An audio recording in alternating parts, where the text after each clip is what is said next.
नमस्कार बच्चों, आज हम कक्षा 4 का हिंदी का पेपर देखेंगे। पहला प्रश्न था रिक्त स्थान भरिए। पेड़ पौधों को हमारी तरह सुख दुख का अनुभव होता है। हमारी तरह महर्षि चरक महान क्या थे? आयुर्वेदाचार्य थे।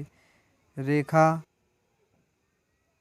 नर्मदा नदी का दूसरा नाम है रेवा। लड़का पेड़ के साथ लुका छुपी खेलता था। रानी दुर्गावती साक्षात्कार दुर्गा की तरह युद्ध ये था। सही जोड़ी थी शास्त्रज्ञ का शास्त्र को जानने वाला, संगीतज्ञ संगीत को जानने वाला, अनभिज्ञ कुछ भी ना जानने वाला, कृतज्ञ उपकार को मानने वाला, जन्मांध जन्म से अंधा। ये हो जाते। तीसरा प्रश्न था सत्यवादी हरिश्चंद्र नाटक से गांधी जी को क्या प्रेरणा मिलती है? सत्यवादी होने की। भगत सिंह ने बम फेंका था, केंद्र सभा में फेंका था। लाख बनाई जाती है कौन से? दानी पेड़ कहानी से हमें शिक्षा मिलती है परोपकार की। बालक क्या बजा रहा था? बांसुरी। सत्य थे, हमें ताज़े फल और सब्जियां नहीं खाना चाहिए, ये गलत है। महात्मा गांधी भारत के राष्ट्रपति थे, ये सत्य है। जनजातियां स्वभाव से ही कला प्रेमी होती हैं, सत्य है। बड़ों को की देखरेख में ही बच्चों को पटाखे फोड़ने चाहिए, सही है। नर्मदा की सच्ची सेवा पूजा उसकी स्वच्छता को बनाए रखना, सत्य है। पांचवा प्रश्न है देश से प्रेम करने वाला देश प्रेमी, जिसका कोई ना हो अनाथ, स्वयं के जीवन की कहानी आत्मकथा, जहाँ दो नदियाँ मिलती हैं प्रयाग, दर्शन करने वाला दर्शनी। इनके अर्थ लिखना था। पैगाम का संदेश, पंथी का राहगीर, सुस्ताना का आराम करना, नेक का अच्छा। पर्यायवाची लिखना था। नदी के सरिता लिख देते और भी। दूसरा पहाड़ का पर्वत और गिरी। विलोम शब्द लिखना था। कांटा का फूल, कठोर का मधुर, शीतल का ऊष्म, ज्ञानी का अज्ञानी। बहुवचन लिखना था। बकरी की बकरियां, बंदर का बंदरों, थाली का थालियां, आँख का आँखें। संज्ञा सर्वनाम की परिभाषा बताना था। 11वें प्रश्न में अपनी भाषा भारतीय पुस्तक की कोई 3 पाठों के नाम लिखने थे। 12वें प्रश्न में संज्ञा सर्वनाम छांटना था।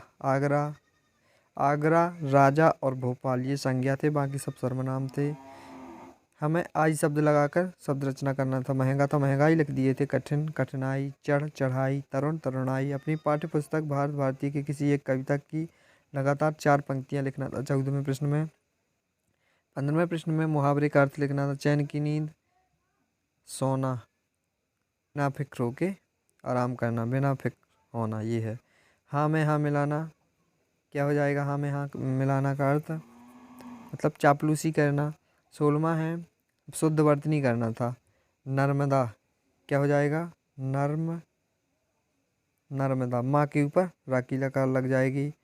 शीतल बड़ी सी हो जाएगी, क्या हो जाएगा? बड़ी सी। ता और लय।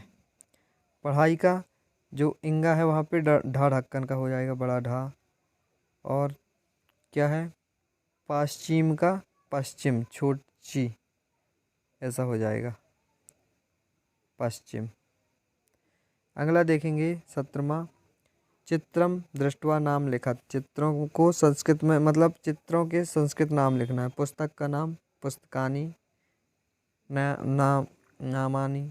आम्रम चित्र, शरीफा का चित्र, चश्मे का चित्र, इसको संस्कृत में लिखना था।